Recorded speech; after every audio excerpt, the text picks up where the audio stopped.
So when gamers look at game trailers, I think one of the biggest debates out there is how much to use sort of real game footage and how much to use sort of computer-generated imagery. I mean, there've been a lot of debates over the years, and most famously, I think the Killzone trailer from E3 a couple of years ago that was this amazing piece of CG work, which really captured the emotion, I think, of what the game was going to be like to play, but there was a lot of skepticism about how they might have been cheating. Tabitha, I mean, what's your perspective now? I mean, with games looking as good as they are now, is there ever a reason to have like a CG-created trailer? Maybe. I mean, I've had the luxury of working on some of the best products in the world, so we start with an amazing product, so we don't need CG, but it's about delivering the promise, right? And so if the promise is best delivered in CG, or some of the early Halo 3 stuff was live action, however the promise is best delivered, I think, is the vehicle that you use. So, is there ever a worry though that gamers? Wasn't there like a Call of Duty ad years ago where people we used to use. Our original kind of creative vision and visual ID for Call of Duty was a single shot, so it was a single take, first person. It was all done in CG. But we were delivering the promise. It's a first-person shooter. It's this immersive, amazing environment, and thrusting you kind of into the middle of it. And so for us, that was the best way to achieve it. There was a little bit of backlash, but I think gamers are smart. They do a lot of research, right? And so they're looking for a lot of pieces of information. They're not making their decision to buy a game based on one 30-second, CG video or trailer. So. I mean, Rob, do you feel, though, that when you're working with these games, I assume one of the problems is a lot of these games are in development early on, and unlike, just like a film where the effects aren't done for a film, I mean, you're working with a game sometimes where, it's not final code, so probably game developers are a little reluctant to show off their games. In certain instances, yeah. I mean, some of the games, some genres, I think are more akin to doing CG work. I mean, for instance, if you're doing RPGs or adventure type games, or you look at something like World of Warcraft, it really does make more sense, most likely, to go ahead and put a really nice CG trailer out there in front of the consumer as opposed to doing something gameplay based. On the other hand, if you have titles like an Assassin's Creed or you have Call of Duty and some of the other great titles that we get a chance to work with, it really behooves you to go ahead and try and make the most out of the gameplay. And yeah, it's a tricky thing. I mean, because obviously you have art assets that are not completed on level 2 or level 3, and yet you may need to shoot that. Or you may have a situation which can occur where the client may ask you, can we do a narrative with the main character, except the main character is not finished yet. So it can be pretty complex, but that's sort of where all the creative comes in. Like, how do you get around that? How do you still make it enticing for the consumer to look at that and go, I want to play that?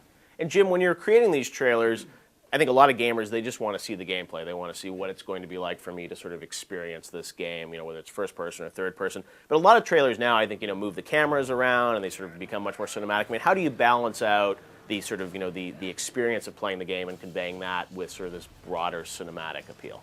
Well, our job is to put the best foot forward of the game and promise the game, like you said, and make the game look as good as possible. So our job is not just to put... Sometimes too good, right? Sometimes too good. I mean, people can say... Trailer's better than the game. Well, that happens in the movie business too, right? You go to the movie, see the trailer, and you go to the movie, and the same problem. Now, we're not really trying to lie about anything, but we're trying to make the game look as good as possible and sell the promise, the excitement, the emotion, the attitude of the game. That's our job, is to make it look as good as possible. If someone wants to play the demo, if you guys want to put a Call of Duty demo out or Assassin's Creed demo, and the publisher wants to do a demo, that's their decision. Or they want to put some gameplay footage out, that's their decision. Or how much gameplay versus cinematic stuff. I mean, a lot of these trailers we use in the games have such good cinematics, about an hour of cinematics in these games, and we'll use them in our trailers.